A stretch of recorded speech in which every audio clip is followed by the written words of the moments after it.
Hello everyone, welcome back to my channel. आज की इस वीडियो में हम यूनिट नंबर 1 कवर करेंगे of political science, ancient and medieval Indian political thought. Before starting, quickly subscribe to my channel.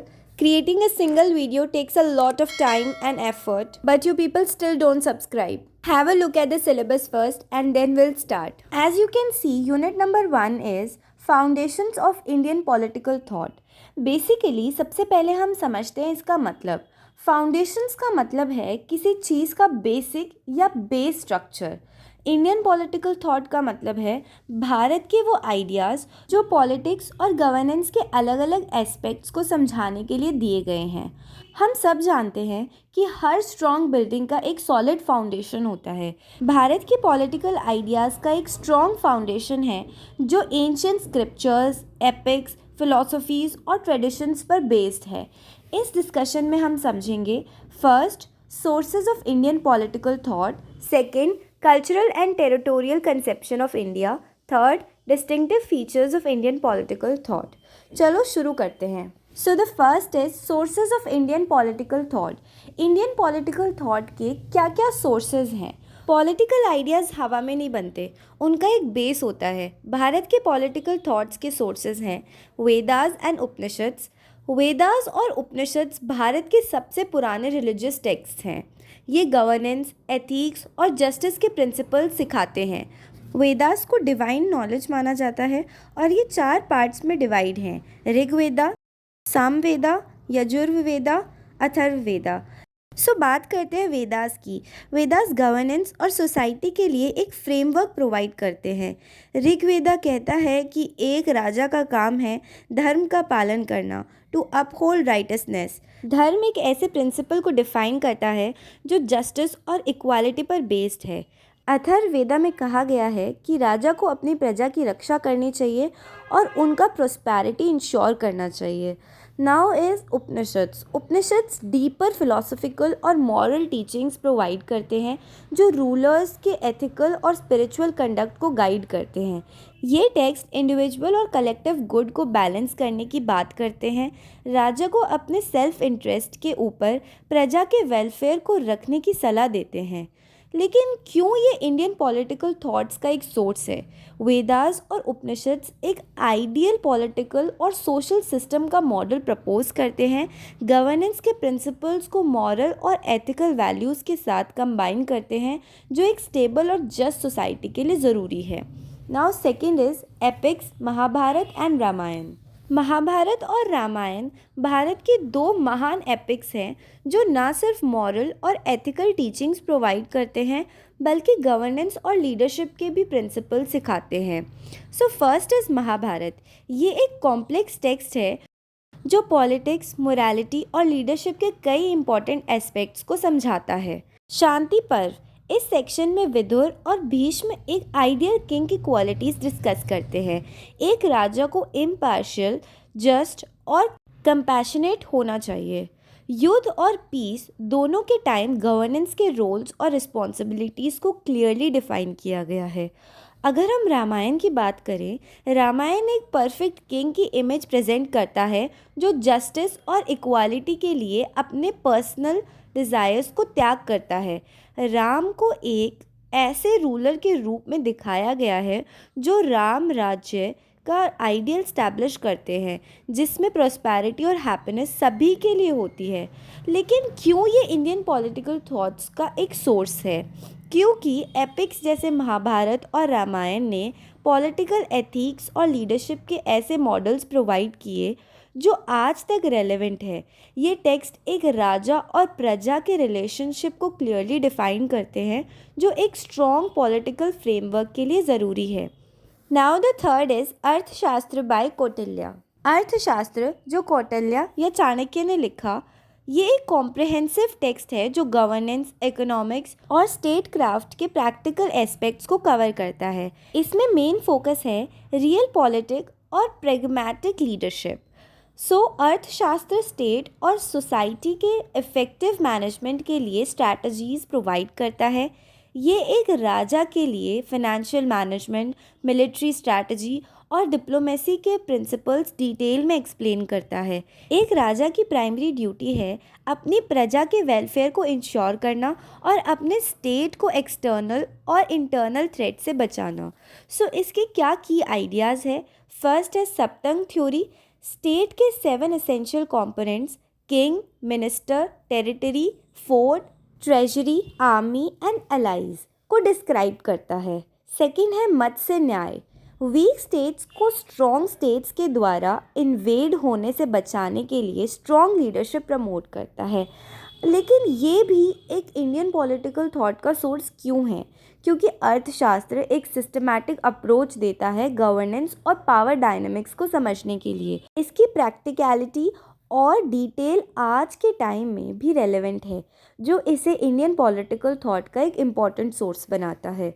Now the fourth is Buddhism and Jainism. Buddhism और Jainism दोनों ऐसे philosophies हैं जो गवर्नेंस के ethical और human aspects को highlight करता है। इनका फोकस है नॉन वायलेंस, अहिंसा, पीस और इक्वालिटी। बुद्धिज़्म गवर्नेंस के लिए धामा प्रिंसिपल को प्रमोट करता है, जिसमें जस्टिस और कंपैशन को एम्फसाइज किया गया है। एम्परर अशोका का रूल इसका बेस्ट एग्जाम्पल है। उन्होंने अपने किंगडम में नॉन वायलेंस और मॉरल कंडक्ट को इनकरेज किया। जैनिज़्म एक एथिकल लाइफस्टाइल प्रमोट करता है जो नॉन वायलेंस, ट्रुथ और सिंप्लिसिटी पर बेस्ड है। जैन रूलर्स अपने गवर्नेंस में एग्रेशन अवॉइड करते थे और प्रजा के वेलफेयर पर फोकस करते थे। अब इसकी बात करते हैं कि ये क्यों एक इंडियन पॉलिटिकल थॉट का सोर्स है। क्योंकि बुद्धिज़्म और जैनिज़्म एक ऐसे गवर्नेंस मॉडल को प्रमोट करते हैं जो मॉरल और ह्यूमन वैल्यूज़ पर बेस्ड हो। ये फिलॉसफीज़ लीडर्स को सेल्फलेसनेस और कंपैशन सिखाती हैं, जो एक आइडियल गवर्नेंस के लिए ज़रूरी है। Now let's see cultural and territorial conception of India. India यानी भारत एक एंशिएंट और कल्चरल रिच कंट्री है, जिसमें डाइवर्सिटी के बावजूद एक स्ट्रॉन्ग सेंस ऑफ यूनिटी और बिलोंगिंगनेस दिखती है। ये कॉन्सेप्शन दो मेन एस्पेक्ट्स पर बेस्ड है, कल्चरल कॉन्सेप्शन और टेरिटोरियल कॉन्सेप्शन। दोनों एस्पेक्ट्स भारत के हिस्ट्री, ट्रेडिशंस और जोग्राफिकल यूनिकनेस को समझाने के लिए ज़रूरी है। First is cultural conception. Cultural conception का मतलब क्या है? कल्चरल कॉन्सेप्शन का मतलब है कि भारत की आइडेंटिटी सिर्फ उसके जोग्राफिकल बाउंड्रीज पर डिपेंड नहीं करती, बल्कि उनके लोगों की वैल्यूज़, ट्रेडिशंस और कल्चरल प्रैक्टिसेस से भी डिफाइन होती है। भारत का कल्चर एक ऐसा थ्रेड है जो अलग अलग रीजन्स और कम्युनिटीज़ को एक साथ बांधता है। भारत के कल्चर की खासियत फर्स्ट है यूनिटी इन डाइवर्सिटी। भारत में अलग अलग रिलीजन्स, लैंग्वेजेस और ट्रेडिशंस होने के बावजूद एकता है। हर रीजन की अपनी एक यूनिक आइडेंटिटी है, पर फिर भी सभी एक शेयर्ड कल्चरल हेरिटेज में बिलीव करते हैं। फॉर एग्जाम्पल, पंजाब का बैसाखी, बंगाल की दुर्गा पूजा और केरला का ओणम अलग ट्रेडिशंस को रिफ्लेक्ट करते हैं, पर सभी का एसेंस सेलिब्रेशन और यूनिटी है। सेकेंड है रिलीजियस टॉलरेंस। भारत की कल्चरल कॉन्सेप्शन एक इंक्लूसिव और हार्मोनियस सोसाइटी को प्रमोट करती है। ये सभी रिलीजन्स को इक्वल रिस्पेक्ट देने का प्रिंसिपल फॉलो करती है। फॉर एग्जाम्पल, एक ही गली में मस्जिद, मंदिर और गुरुद्वारा का होना भारत के कल्चरल हार्मनी को दिखाता है। Third is festivals as a uniting factor. Bharat के फेस्टिवल्स लोगों को उनकी कल्चरल और स्पिरिचुअल रूट से जोड़ने का काम करते हैं। ये फेस्टिवल सिर्फ एक रिलीजियस एक्टिविटी नहीं, बल्कि सभी लोगों के बीच बॉन्डिंग और ह्यूमैनिटी को सेलिब्रेट करते हैं। फॉर एग्जाम्पल, होली रंगों का त्यौहार है जो दिखाता है कि हमें अपने डिफरेंसेस भूलकर यूनिटी और जॉय को सेलिब्रेट करना चाहिए। फिर जैसे कि ईद शेयरिंग और ह्यूमैनिटी का मैसेज प्रमोट करती है। फोर्थ इज स्पिरिचुअलिटी और फिलॉसफी। भारत के एंशिएंट टेक्स्ट जैसे वेदास, उपनिषद और भगवद गीता लोगों को एक मीनिंगफुल और एथिकल लाइफ जीने की गाइडेंस देते हैं। ये टेक्स्ट कल्चरल और स्पिरिचुअल रिचनेस को दिखाते हैं। कल्चरल कॉन्सेप्शन का इंडियन पॉलिटिकल थॉट में क्या रोल है? भारत की कल्चरल कॉन्सेप्शन पॉलिटिकल स्टेबिलिटी और नेशनल यूनिटी के लिए एक स्ट्रॉन्ग फाउंडेशन प्रोवाइड करती है। ये दिखाता है कि एक डाइवर्स सोसाइटी को कैसे इंक्लूसिव और हार्मोनियस गवर्नेंस के ज़रिए मेंटेन किया जा सकता है। So now let's see territorial conception.